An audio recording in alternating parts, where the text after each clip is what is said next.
Был обыкновенный день. Низ моего беременного живота немного побаливал. Вечером легли мы с мужем спать. Ну как легли.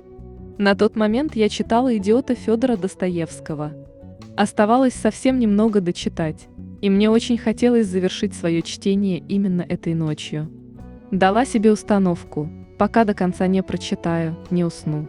В какой-то момент ночного чтения я почувствовала, что мой малыш начал дикое шевеление, а еще через несколько минут начались первые маленькие схватки. Но рожать мне еще рано.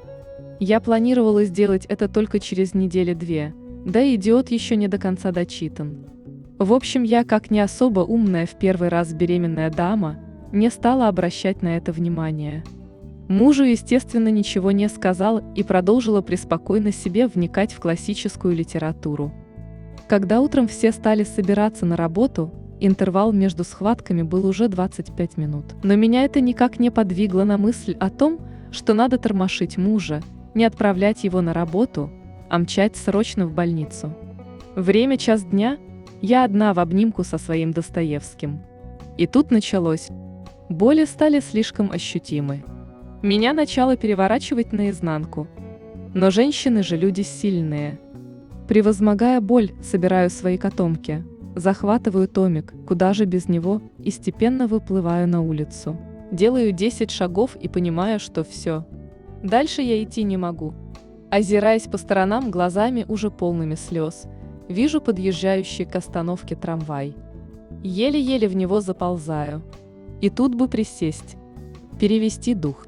Но не тут-то было. Все места заняты, наша карета битком. Стою одной ногой на ступеньке. Яблоку некуда упасть.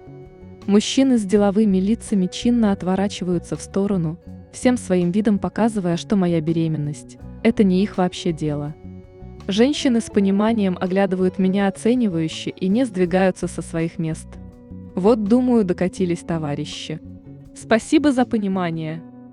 Когда трамвай медленно подкатил к нужной остановке, меня смыло волной людей, выходящих на улицу.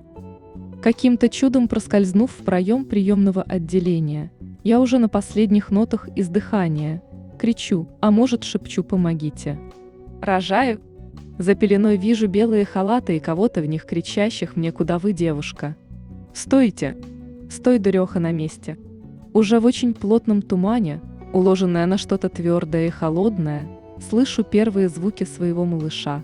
Успела, и, честно говоря, ничего не поняла. Уже через пару часов, придя в себя, слушала я рассказ акушерок о том, как я, бледная как тень, в обнимку с томиком Достоевского, валилась в двери приемного отделения и прямо там, на глазах у изумленной публики, быстрехонько родила прямо-таки на полу. Шок был обеспечен всем.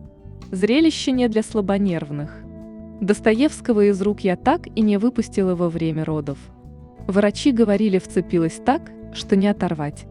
Прошло уже несколько лет с тех пор, но мне приятельница рассказала, которая только выписалась из данного роддома, что акушерки до сих пор передают мою историю из уст в уста, как я приползла в роддом в обнимку с Достоевским.